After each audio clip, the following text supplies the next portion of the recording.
There's a very important situation that's developing right now in British Columbia, the western province of Canada.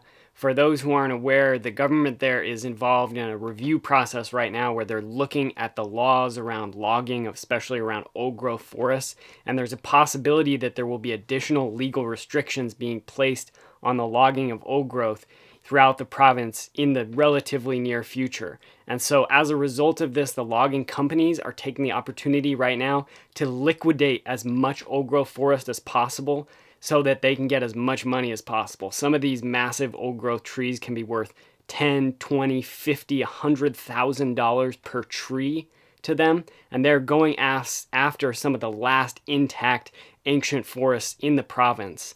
According to a friend of mine, Joshua Wright, who's been involved in the movement up there, there are only about 32,000 hectares left of this high productivity, what we think of when we hear about old growth forest in this temperate rainforest zone, these towering ancient trees that can be thousands of years old and as thick around as a car is long or bigger.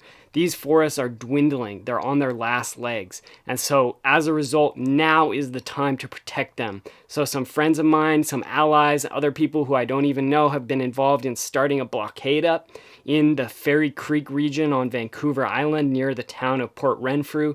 They're protecting logging companies from going into one of the last intact areas of ancient rainforest on the entire island of Vancouver Island, and they are fighting like hell to try and protect this forest in the hopes that the government will put some restrictions on this logging soon to put a stop to this practice. There is no excuse whatsoever for logging old growth forest in this era of climate crisis, in this era of the 6th mass extermination event, and it's imperative upon all of us to support these fights from afar if we're not in this region, to get involved directly if we are in the region, to go to this blockade.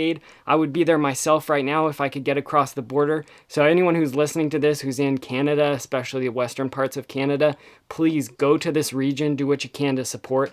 And if you're not in this area, there are fights in your own area worth supporting, I'm sure. So, do the research, find out what's going on. And if there isn't something going on, maybe you need to be the one to start it. I just did a podcast interview with Joshua about what was going on in this area, so I'm going to put the link in the description. Check out that interview if you're interested in learning more, and I'll also put in the link for the blockade itself so you can get directly in contact with people on the ground and get involved. Thank you.